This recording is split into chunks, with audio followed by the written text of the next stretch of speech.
أنا ما بقول لك أحسنتي ورائعة لأن أنت فعلا أحسنتي ودائما رائعة ودائما صوتك حلو. وأنا البارح سهرانة يا بنت الشارع. كان فعلا she was يعني she will be so proud of you إن أنت يعني شو يقولونها بالعربي؟ عشان تحكي انجليزي اليوم. وينك فيها الايام قمت اتعلم عربي؟ لا. كان فعلا she was يعني she will be so proud of you إن أنت يعني شو يقولونها بالعربي؟ يخرب عقلك يا جدع، ده انجليزي دي يا مرسي. صوتك حلو. اول شيء انا اوجه لك تحيه من قلبي على هذا الاداء والاحساس في الغنى، وكل مره يكون غناكي واحساسك اعلى من المره اللي قبل.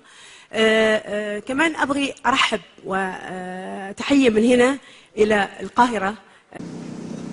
اولا بحب اشكر الاستاذ البني ادم اللي كان بيتكلم من شويه، واقول له ان انا يعني هعكم على نقطتين.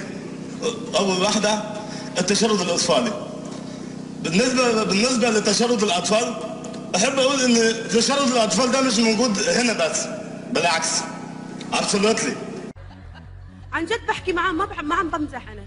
ايه ده يا شيخ؟ ايه اللي بتعمله؟ ايه ده يا شيخ؟ ايه يا شيخ ده؟ ايه يخرب بيت سنيني كده. كان فعلا she was يعني she will be so proud of you ان انت يعني شو يقولونها بالعربي؟ بس هنا عن الله ابو ذا الوجه. الله عليك.